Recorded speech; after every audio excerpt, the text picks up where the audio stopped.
It is a great honor and a privilege to introduce Dr. Yakov Zilberg. We're here in your beautiful home in Kfar Saba in Israel, but you were actually born in the ghetto of Kovno in Kaunas.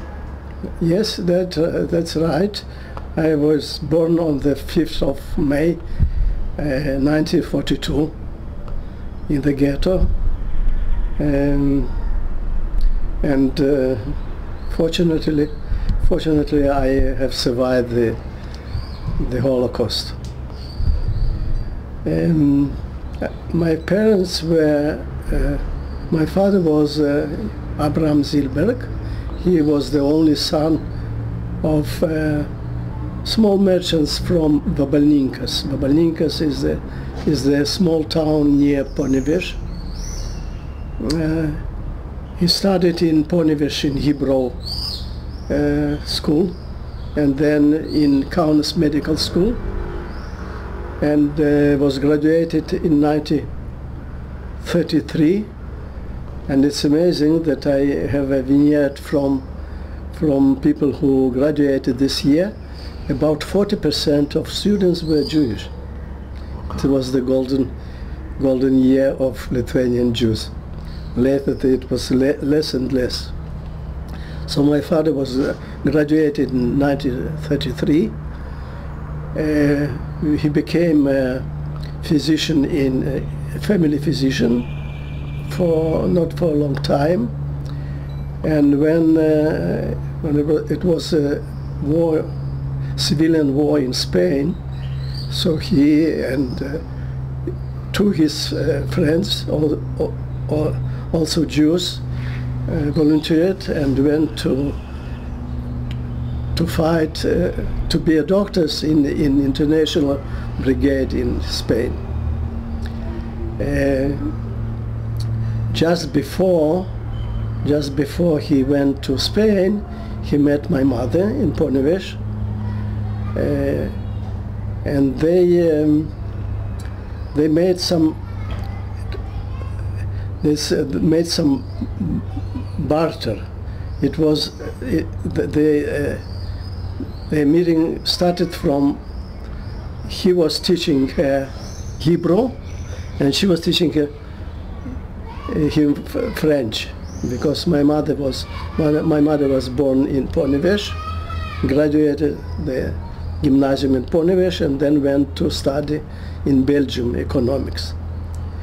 So in 1936 she came back to Lithuania, and there my parents met. Soon after they met, he went to Spain. He spent there 2 years. Was after the Republicans were defeated, he spent some time in camp in France, and then came back to Lithuania as a communist. He became a communist in Spain, so he was a member of Spanish Communist Party. And they lived in Vabalninkas, where he was a family physician, and there was my sister born. I don't know exactly how old she was. I think she was about 3 years old when they entered Kaunas Ghetto. When the Soviet Union occupied Lithuania, my father was a communist, so he was appointed as a physician in charge of Calvaria Psychiatric Hospital. And there lived 3 of them, mother, father, and my young sister. When the war started, just several days before the war started, my father went to Kaunas to ask if it's not dangerous to stay in Lithuania, because there are rumors that there will be a war, and they said him 100% there will not be a war, and don't spread panic, go back to your mission. So when the war started, they went by foot from Calvaria to Kaunas, and when they entered the Kaunas, Germans already were there. So that's how they find themselves in Kaunas ghetto. My father joined the anti-fascist underground organization there. He was a very active member in it. In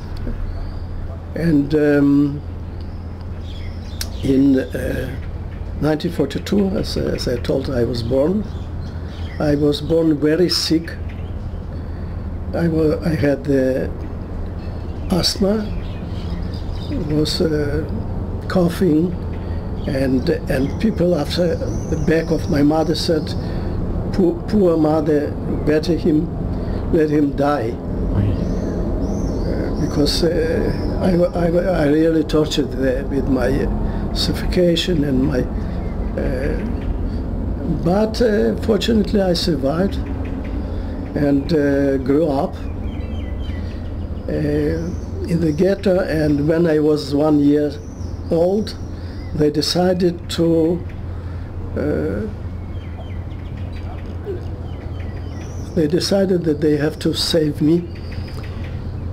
A mother's friend, very good friend from Ponevezh, very beautiful woman, Irish-looking woman. She knew very well Kaunas and many people, and she knew about family that their children, teenagers, disappeared. I don't know why and when and where at the beginning of war. So they decided that there is a good chance that they will take a child. So they didn't make any agreement. The people didn't know that I'm going to come. So one evening, mother and her friend smuggled me in potato sack out of the ghetto in Brigada that went to the work outside of ghetto. They hide somewhere during the day, and in the evening they put me on the porch and knocked, and they escaped. They didn't know what will happen with me. But as I told you, this woman, Yulia Yofer is her name, she had some information that those people will take a child. They took me, they went to police to show that I'm not circumcised. They baptized me, gave me a name, Richard, and they kept me till the I think it's about 2 years, a little bit, maybe a little bit less. So when I was born in 42, in 1943 I was smuggled, and in 1944 at the end my mother came back to take me after. So I was there a little bit more than 1 year with this family. Do you have any recollections of being with the family? I don't know their names. I don't remember them. I have some small recollection of my adoptive mother. Some very small that I walked on the main street of Kaunas, and she sold ice cream, and she gave me a lick of ice cream, and I knew that it was she. And why I don't know him? Because they were angry on my mother that she survived, and they didn't want me to give back. So after the Kaunas was released by Soviets, my mother came. So they said, go away. But she came with police and with a friend. So they have nothing to do. So they have to give me back to my mother. So my mother survived. Actually, they hid in Malina when the ghetto was destroyed and burned, and when they felt they can't stay there more, they came from Malina, and Germans already were away, and somebody, I don't know exactly who, took the group to some height in Kaunas, and my father went to bring another group from the ghetto to this shelter, and he never came back. Your father never survived? No. He survived. He went to the shelter, and he knew very well Kaunas. He was a member of underground, so his mission was to bring another group to the same shelter. So we went, and he never came back. So this is how he perished. You don't know if he was taken to the 9th Fort, or? We don't know. The only rumors were that Lithuanians still were looking for Jews in the town, and so that some Jews were caught and brought to Night Fort, but no evidence. Was he there or where? We don't know how he was killed. My sister was killed during the children action, and I knew that I had a sister. Mother never told me how she disappeared. She never spoke about her. But during her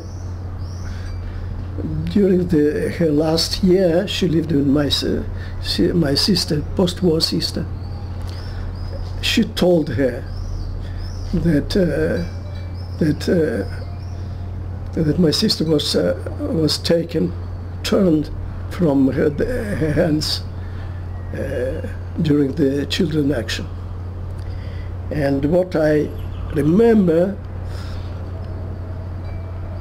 when my sister told me about it, I remember that my mother once told me that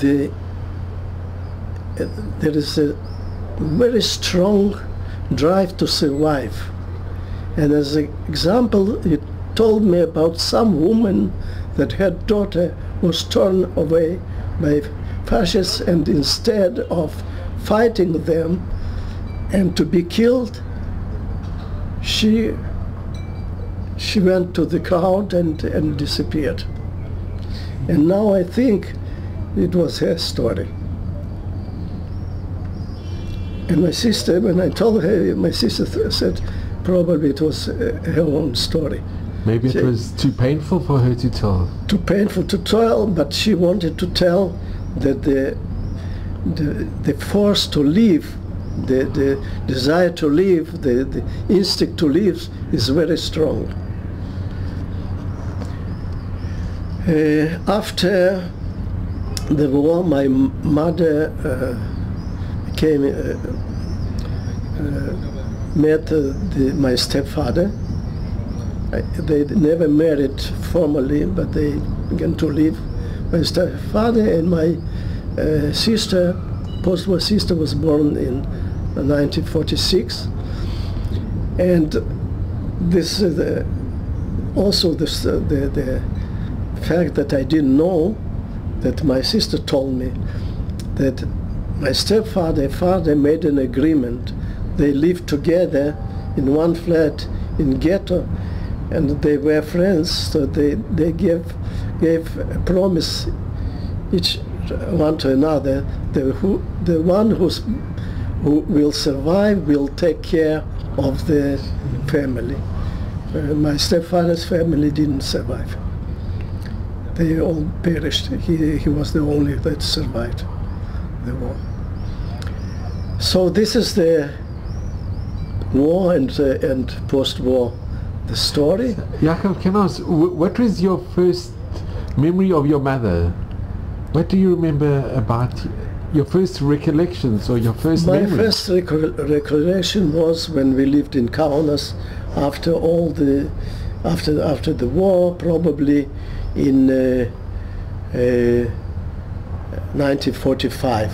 But my mother told me when she went to take me from those Gentiles that saved me, she saw me in the garden. I ran to her immediately, and when they told her go away, I started to cry and didn't want to let her go. Wow. But the first recollection was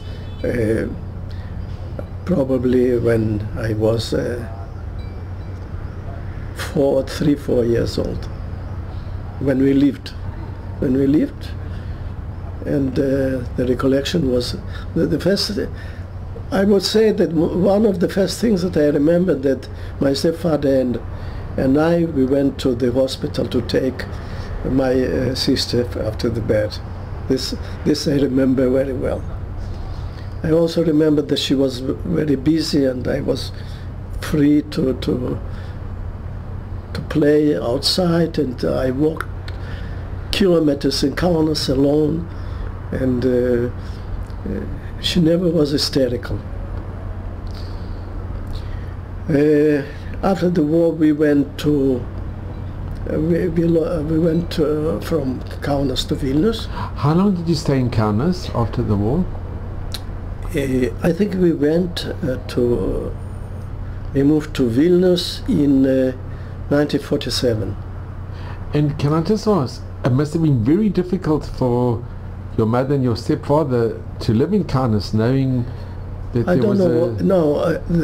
My stepfather was appointed for some important position, and he was moved by the government from Kaunas to Vilnius. But going back and knowing that the whole Jewish community were decimated and killed, it must have been very hard living there. Actually, we never spoke about it. You know, We never spoke. We never spoke about it. Why they left Kaunas. We never spoke what happened with. I knew that my father was killed. Yes, this I know. How exactly, I didn't know. Actually, maybe the first time when I started to know more about it, it was when my eldest daughter was 12 years or 13 years ago, in Bat Mitzvah year, and she made the project Roots. So she interviewed my mother, and she wrote it, and I read it and a little bit spoke with my mother about it. But it was difficult for your mother to speak. Yeah, probably. There are two things I would say. One is that it was difficult to them to talk about it. My stepfather never talked about the Holocaust, never. Even one word. Never. My mother sometimes, some For example, she told me that she went with her friend, how they smuggled me. She told me that a week after I was put to this family, my father went to sell my clothes on the street, and the people came, the woman came and bought my clothes, so they knew I was safe and I was in the family. And she told me that after they escaped from already ruined Ghetto, that he went back, and she asked him not to go, but he said, I have to go. She told me a lot about what a personality he was, my father. She told me that he was very brave, that he know to sing very well in different languages. He was very good in languages, so he went to Spain, so he knew perfectly about 10 languages, such things, but not very much about the ghetto, about salvation, about actions, about no, we didn't talk about it. And so I say there are two things. We always say that we didn't ask because it was very hard to them. But that's not the whole truth. The truth is that we were not very much interested in those things. I think we were too busy with ourselves. Studies, graduating medical school, and then career, and so on and so on. So actually I didn't ask enough, and I regret it very much. So there are many holes in the story that I don't know. So after the war, we went to Vilnius. I finished my high school in Vilnius. I entered the Kaunas medical school in 1959, and there were some professors that remembered my father. Wow. So they told me, okay, we remember it was Abraham Zilberg, a bright student. I graduated in 1965. Can I just ask, sure, Yakov, growing up in Vilnius, you're going to school, were there any other Jewish students with you, or did yeah, sure. And did you experience any anti-Jewish feeling amongst the Lithuanian? Yes and no. There were sometimes read and so on, but I personally didn't experience it, not too much. And in the medical school, you never experienced either? In the medical, not at all. Not at all. In the medical school, not at all. Wow. Wow, it's amazing. So, but we were a very Zionistic family. My stepfather was very Zionistic, and my mother was such, so we always thought that we should go to Israel. The first attempt they did in late 50s, because they were not married actually. So my mother looked for a fiancé, and my stepfather looked for bride to make a fictitious marriage, but my father was ill and felt ill and went to the hospital, and we couldn't leave to Poland. Actually, my stepfather was arrested in 1948 and accused as a big enemy of Soviet Union. And he was sentenced for 10 years of labor. But he came after 5 years because Stalin died, and immediately after Stalin died, he was released. So 5 years my mother was alone with daughter and me. We actually experienced very hard times. How did she support the family? How did she support herself and you and your sister? She worked. She was as a tailor. She made some clothes. She was an economist, and she worked as a bibliographer. But at night she make clothes for children and sell them. And somehow she survived. And Yakov, did you have any family members, cousins and uncles and aunts that survived the Shoah as well? No, but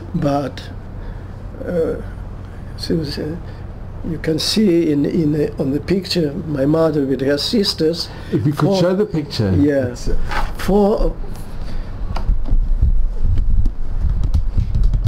this is a picture of your mother and her sisters. Her sisters, yes. Can you show us where your mother is in the picture? My mother is, just to look at her, here, this one.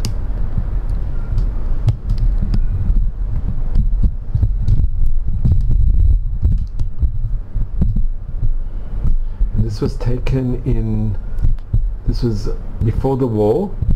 This is before the war. It's probably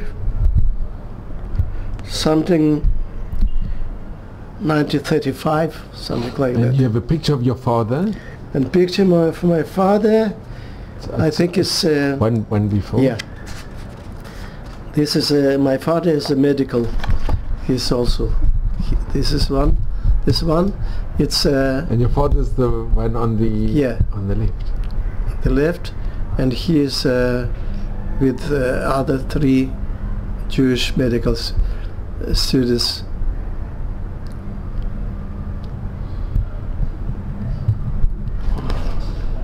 It's written here. It's 1932. And did you do medicine a lot, following in the footsteps of your father, or you always had a passion for medicine, that you wanted to be a doctor? I never thought about it. I thought I will go to study chemistry. And last month, before entering the Vilnius University for chemistry, I switched off and decided to go, I don't know why, to go to the medical school. So when I graduated the medical school, I was sent to serve as a physician on Lithuanian fishing boats. So I spent about 3 years as a doctor on the boats. And then I worked for 1 year as in Vilnius Institute of Clinical and Experimental Medicine, making a research. And then we applied to go to Israel. And after we were refused 2 times, the 3rd time we were allowed to leave. My stepfather didn't survive. He died from jaundice, from hepatitis that he caught in labor camps about 3 months before leaving to Israel. So we went to Israel, all the family. My sister, I was already married with my wife and daughter, and my mother went to Israel. And what year did you arrive here? In which year did you come to Israel? In where? In which year? We came in 1972. 1972. And here is the different story. Different story. And your mother and your sister were happy, and you were happy that you made that decision? Yeah, we were all. It was for us. It was so natural to come to Israel without any problems. But I started to tell you that 4 mother sisters came to Israel before the war. So all, here we find a family. But actually, before we, when we arrived, only one of them survived. Three of my aunts died before we made Aliyah from cancer and other diseases. So I find the cousins, 4 cousins here. And when your mother met her sister, when they were reunited? Only the eldest sister she met here, but she died 2 months after we arrived. 2 months. Yeah. And the reunion must have been very emotional, the reunion when you met the sister. My mother would, actually she visited us in Soviet Union she did visit. once, yes, the same one. She visited a couple of years before she visited Vilnius. But it was sure it was emotional. And reuniting with the families here in Israel, did you develop a close connection with the families? Yes, quite close. Not out of 4 my cousins, one became a close friend in Jerusalem. Quite famous architecture in Jerusalem. He already died, and two of them will be tomorrow. We will have a dinner in our house. Oh, wonderful! And Yakov, can I just ask? This is the book, and this is the talk that you gave. Smuggled in Potato Sacks, Yeah. It was the most amazing talk that you gave at Beit Vilna. Could you just tell us a little bit about what got you involved in actually writing the book? And it's been translated into Lithuanian and into Hebrew. Yes. To make the book, it was not my I didn't initiate it. The 2 friends, Ilana Kamber and Ariel Abranovich, both of them were born in Kaunas Ghetto, met in London. They lived in London and in Paris. And they met and they decided that as she told, we are not young, we are not healthy. Let's put our memories, let's collect all memories of all the children that survived Kaunas Ghetto and put it in the book. And Abramovich, they are very wealthy, and they promised to put money to make this book. So this was the idea. Ilana, that she was my friend, very close friend during student years, she called me to Israel and she asked my help. And I was quite enthusiastic, not so much about the book, but because she asked me, it was some.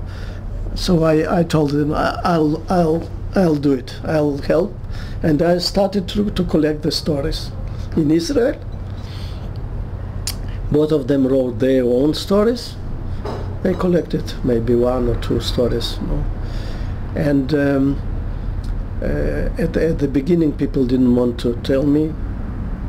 They think nothing will come of it, and it's nonsense. But then Ilana died, so I didn't saw the book. And the whole project was abandoned. So several years later, when I retired and Ilana's daughter came back to Israel and settled in Israel, she urged me to finish the project. So we started once again to collect the stories, and now people were understood that I am serious in this project. They gave me stories. Most of the stories, actually, I interviewed people, wrote it, gave them to read, to make some amendments, corrections, and it took about 4 years. It took about 4 years to make the book in English. So it was to translate from Hebrew or from Russian to English and to publish it, and Abramovich family was very active to push it and to persuade the publishers to make the book.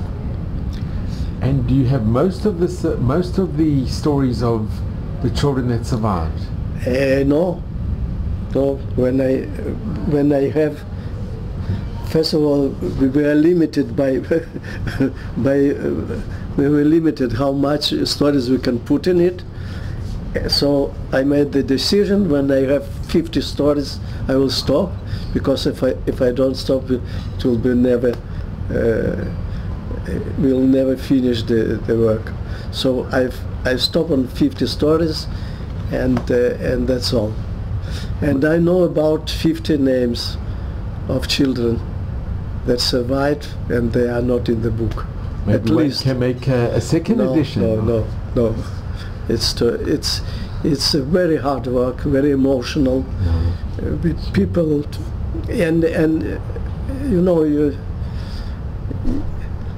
it won't be the same. It won't be as it is the first time. So I decided not to do a second. So Yakov, inside the book you've got a picture, and it's such a rare and such an amazing picture of Yulia Yoffe. Yeah. If you could just show the picture and then just talk a little bit about her, because she risked her life and she was very instrumental in saving you. That's true. And her daughter, 2 daughters, one of them survived the Holocaust, lived in Jerusalem, and we are very close friends with her daughters. She passed away at age 80, sudden death. So if you could just tell us a little bit about her, or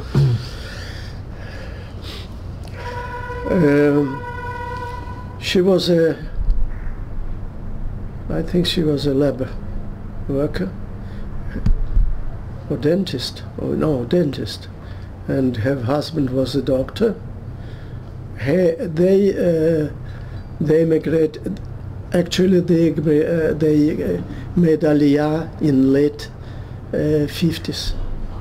So when I was a child, we were very close with families, but they left, and in 1957, when we made Aliyah, actually my mother met her.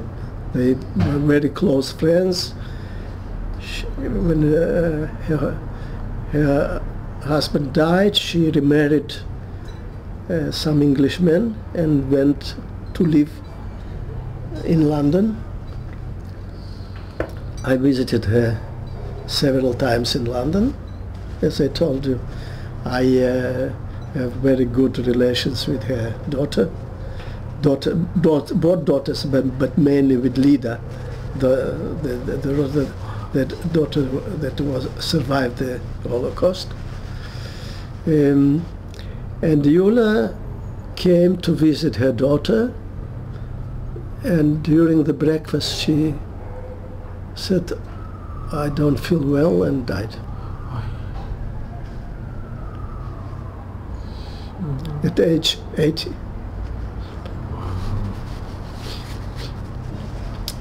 And several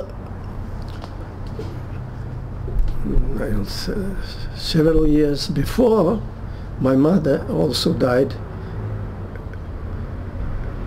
at age 80, sudden death. It's amazing, both at age 80. Just coincidence, but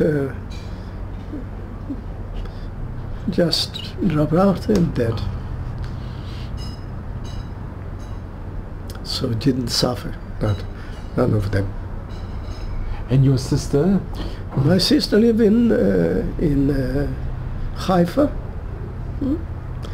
Like sister, we met sometimes. We talk very often. And you have, if you can show, you have the book both in Hebrew. It was translated, and yes. Why also in Lithuanian?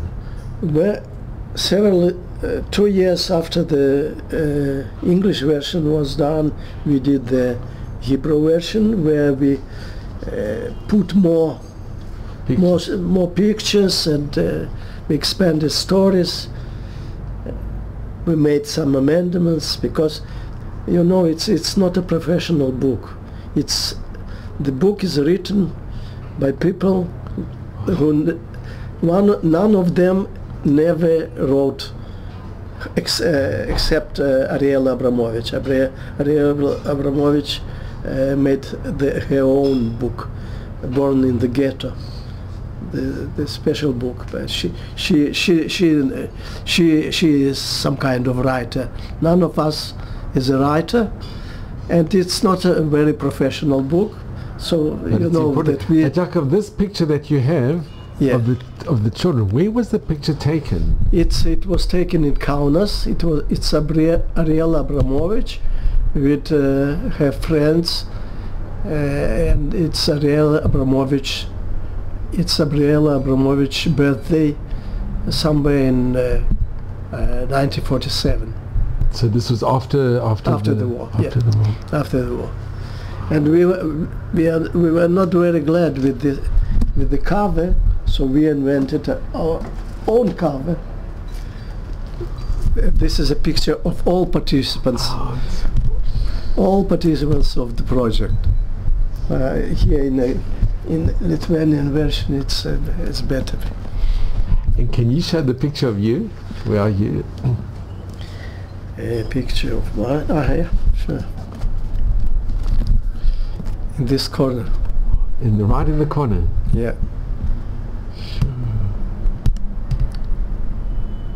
It's wonderful. So cute. Sure. And how old are you in this picture? 4 years old. 4 years old. Yeah. It's after the war. It's the first my picture after the first picture after the war. It's my first picture. It's your first picture. No, because I don't know if there were pictures before and during the war. So it's first picture. And how has the book been received in Hebrew and in English and in Hebrew and in Lithuanian? In English, all the copyrights are of Abramovich family because they finance it, and it was sold. I don't know how many copies were sold, and it can buy it on Amazon, and it was a presentation in the most famous bookstore in London. I don't remember. I wasn't there. The Abramovich family was there. In Hebrew, we made about 1,000 copies, I think. So some of them were sold, not by me, but by the publisher. Most of them just we gave as a present to friends, to families, to Yad Vashem, to the National Library, to some libraries. So important. And the same year when the Hebrew version was made, some woman from Lithuania approached me and asked if I agree if I agree them to translate and to publish in Lithuanian. I say, of course I don't. I have nothing against. I ask Solomon Abramovich, he has nothing against. So that in 1 year they translated from Hebrew to Lithuanian, and they made very good, I think, a very good book. And they have, this is the extended with more pictures and... Yeah, it's exactly the book. Same as the Hebrew version. As the Hebrew version. And this book was sent to all school by Minister of Culture of Lithuania, was sent to all schools in Lithuania to be in library that's so important and so amazing. And it's sold also in Lithuania. Lithuanians and mostly was sent to without money, but some of them were sold.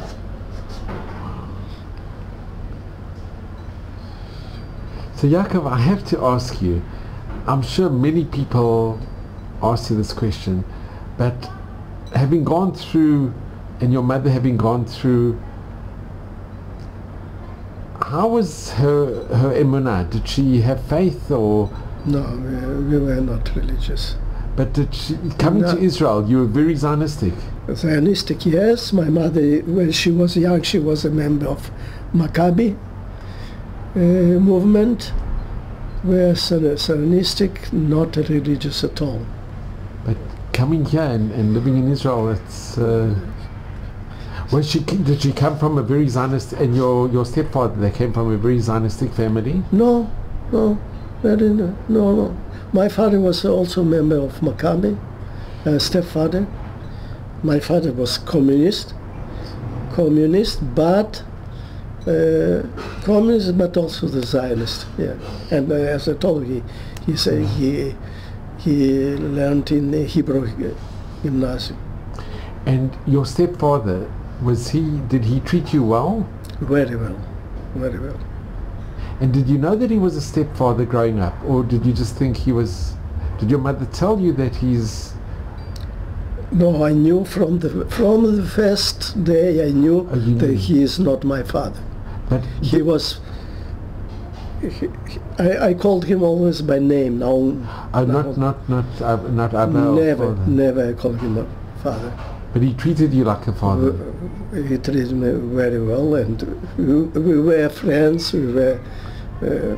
I respected him.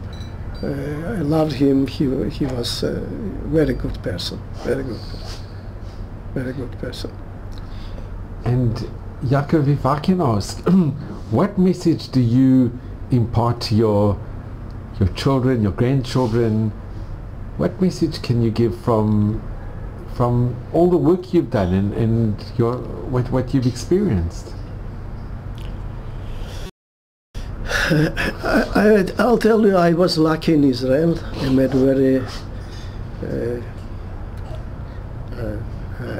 my professional career was very good. After 1 year in the hospital, in Carmel Hospital, I was obliged to go to the national service because I didn't serve in the army in the USSR. So I was obliged to make, and I was 30 plus. So I was sent to Beit Shan to be a family physician, a general physician. And 1.5 years I have to work there. And I decided not to leave Beit Shan when I finished the national service, to stay there because there were no doctors at all. And I felt I told I am Zionist, and now I am go back to Haifa, where a lot of doctors in Beit Shan, it's a desert, nobody there. So I stayed in Beit Shan for another 2 years. I became a physician of charge in Beit Shan area, and Actually, in 1976, 5 years after Aliyah, I was appointed as a medical director of the whole district. So for 5 years I was a medical director of the district. And then I was sent to England to study medical economics and management. And when I came back, I was in the central office for some time. Where did you study in England? London School of Hygiene and Tropical Medicine. So I was appointed as a director of a Fuller Hospital and the district. Both hospital and the district, and then I was the physician in charge of the Kupat Holim Klalit for 5 years. And then when general director left, I also left, and I became the director of Carmel Hospital. It was my last job. So my children are quite proud of my career.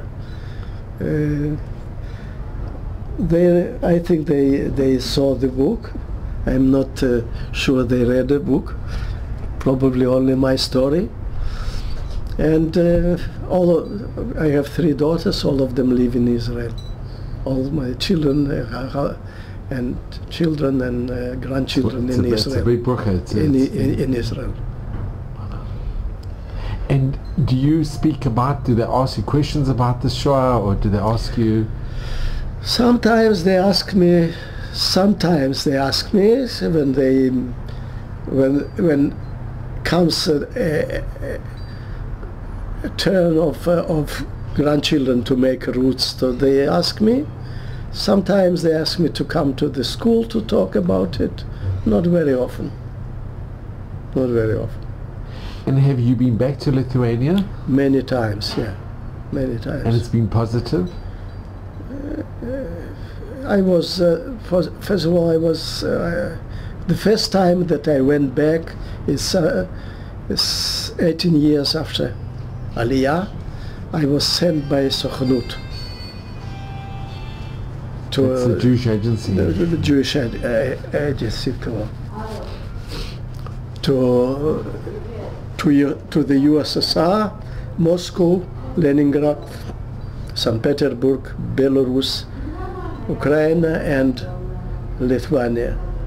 And then I went a couple of times, and then I have had many, fortunately had only few left, many friends, Gentile friends. So I I had a very good Lithuanian friend. My best friend was Lithuanian guy that we met at least two times a year, one time here in Israel and one time in Lithuania. So quite a lot of traveling. And all the time I said it's the last time that I'm here. And then comes It's wonderful. Wow, so Yakov, I just want to thank you. I'm going to come inside. But this has been absolutely unbelievable. Yakov, really, I'm so grateful. We can just show the books because it's very, very special. So I was very fortunate to hear your talk in Hebrew that you gave at Beit Vilna. And I am so extremely grateful to you. Yeah, sorry about English, because you know, amazing. I'll tell you, when I came back from England and when I worked, my English was much better. I'm retired for 15 years. I read books.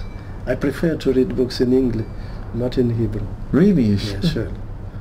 Wow. It's because the way, I'm used to read it this way, not that way. But I think it's absolutely amazing that you have it, that this book is in the schools in Lithuania. In Lithuania, yeah. Telling the story, it's miraculous. It's incredible. And I'll tell you, when we did the Lithuanian version, they asked me to cut the introduction, the historical introduction, because historical introduction is very hard on Lithuanians. It's very hard, sure. And I said, no way. Every sentence will be in, or there will no Lithuanian version, and they tried to persuade me and even threatened there will be no Lithuanian books. I said, so there will be no Lithuanian books. Eventually it came originally Amazing. In English, in introduction in English, in Hebrew, and in Lithuanian, the same. All the story about paper, all the story about killings, all the story about pogroms, all the stories are in... And it's inside the book. In introduction. So I must just say that it's, Yakov, that is so important. I think because it's people more, are trying to revise the history, and I think it's in Lithuanian it's more important than in Hebrew and in English. I think so too. So, and that you told the truth. You've told it as it is, because people are trying to revise the history, and it's just amazing. And just the story itself, smuggled in potato sacks.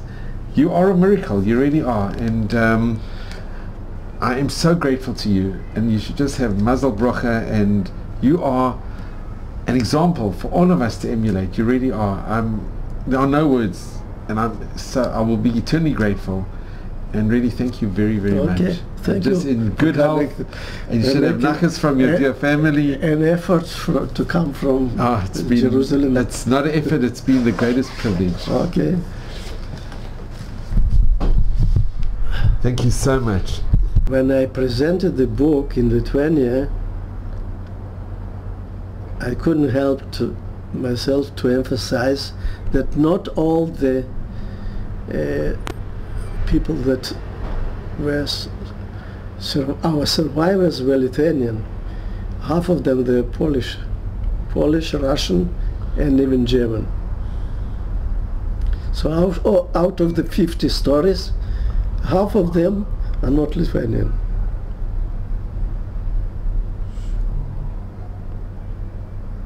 Yeah, that's true. So there are many, about more than 800 writers on the earth from Lithuania, quite a lot. Yes. Not all of them are Lithuanians. The family that saved me was Polish.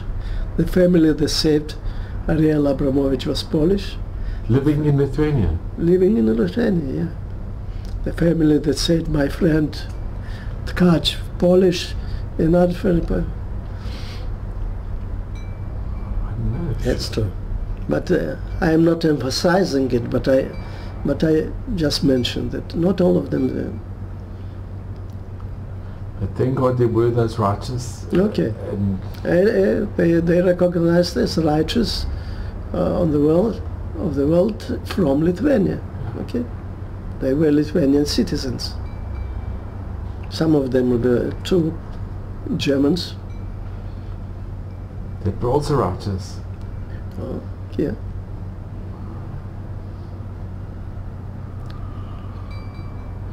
Okay.